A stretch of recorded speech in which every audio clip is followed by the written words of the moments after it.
think I like this one. Original hubcap car, 68. It's super rad, and it's green. And it's green. One that stuck out to me was a 68 Impala, hardtop, coupe. It's claiming 32,000 original miles. We can get into it cheap, maybe 75, 8,500 bucks. Aaron can do his magic, put a little cool on it, then we make some money.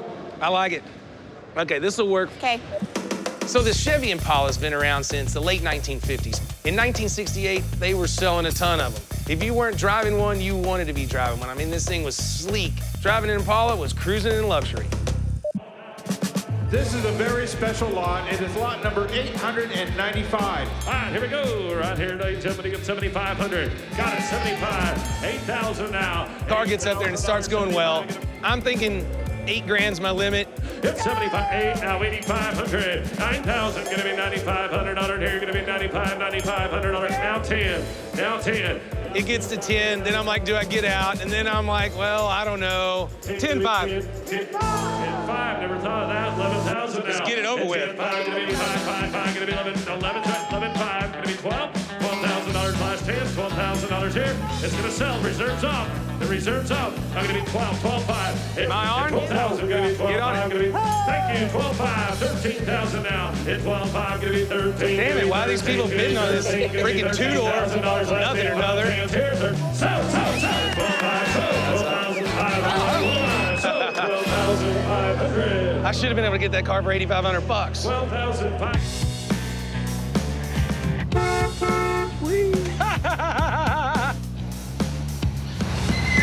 Imagine that green. Come on, man. Here's the deal. The plan is to take this car to Barrett-Jackson. There's a lot of big fish there that'll drop a lot of money on big cars. And they bring a lot of their friends that maybe don't have so much money. Well, this Impala is right in their price range. They can bid, they can have a little fun, and they can impress their friends. And that's what I'm counting on. So you need no hassle, medium bling? It's all in the time frame. I mean, can y'all guys knock this out in 6, 8 days? It just depends on if we can get the parts in. If we can get the stuff in, then yeah. And then wheels, tires, brakes, stands. So Barrett-Jackson's only 10 days away, and we're gonna need every second if we're gonna get this 68 Impala built in time. We're gonna ditch the anemic 307 and drop in a new crate motor. Now we're gonna keep the original Power Glide transmission. Why? Because there's nothing wrong with it. Then we're gonna put it on the ground with new wheels, tires, all the suspension, and then what's left? Let's see, we buff up the paint and clean the seats. Aaron's got a budget of 15 grand and only 8 days to get it done. And that's it this time. That's it. There's no more money in the kitty. In the meantime, I've got to get the other cars ready to ship to Barrett-Jackson. At least get on it. Okay. Watch your head.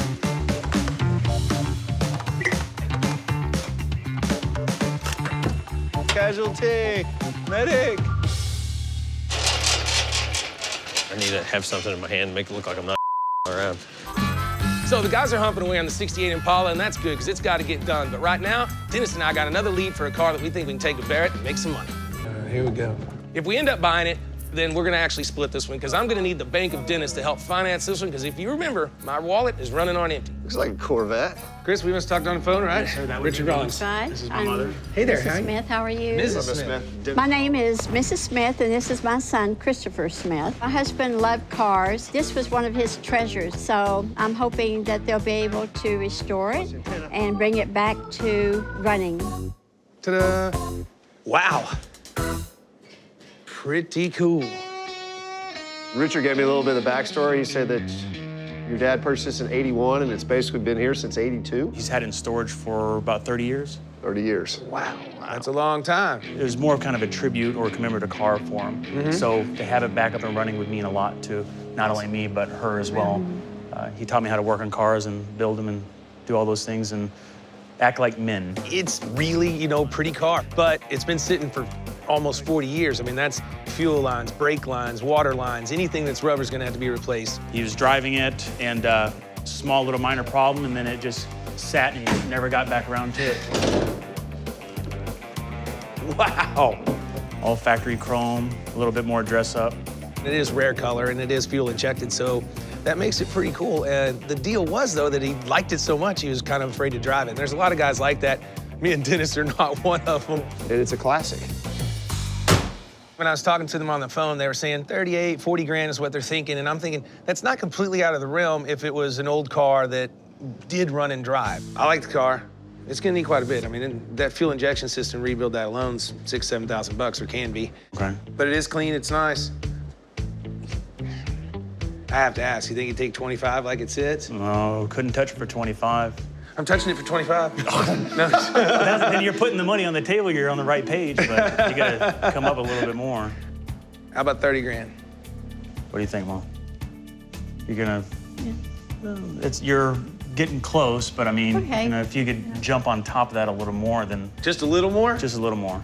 Just one more? Yeah, Just one more. How about 31,000 in cash? Right. 31,000 great. cash. That's great. Look at that. She already said. Done. Forget you, Chris. Yeah, right. Already made the deal. Well, he did kind of drive a hard bargain, but the thing was that in order for us to invest any kind of money into it, let alone find the people that are willing to buy the car afterwards, it's just not worth the time. So we're satisfied with what we got. It's 15.5 for my part. That's my half.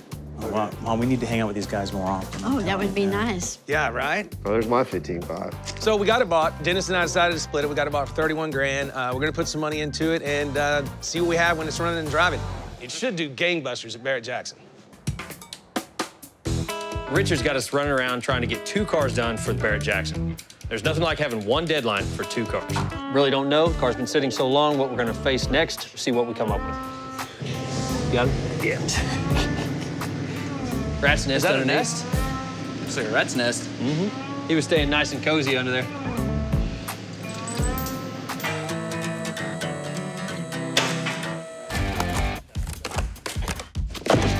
Oh, that almost came over. The term turnkey means that after we remove the cardboard off a motor, it is generally ready to rock and roll. From the top of the motor to the bottom, from the carb to pan, as we call it, the motor's complete.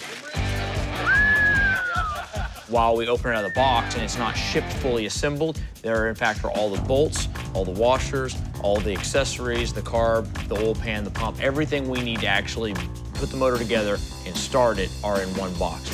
Out with the old, in with the new.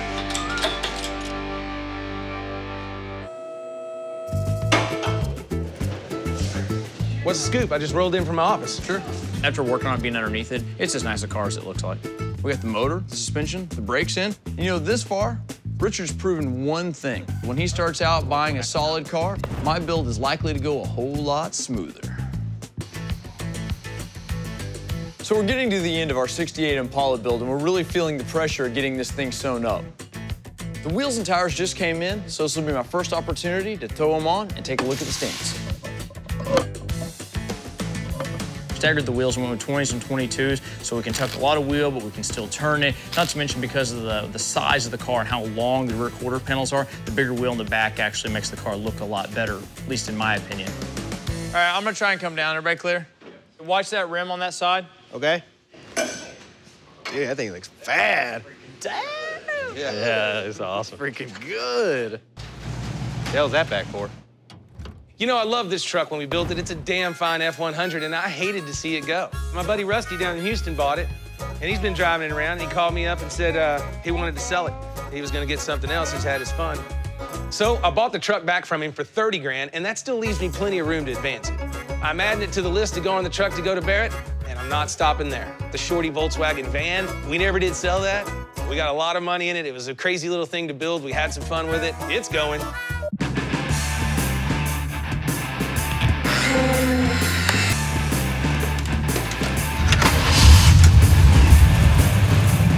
A boring stock 1968 Impala, Gas Monkey's not gonna have that. Bam!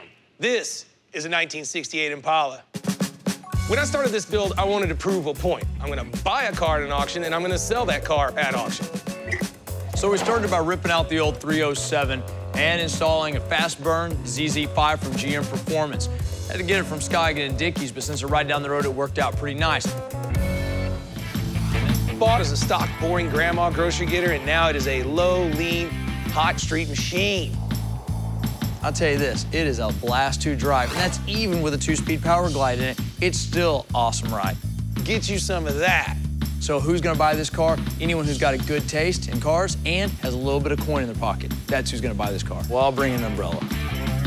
Rain. Woo! See you, Barrett.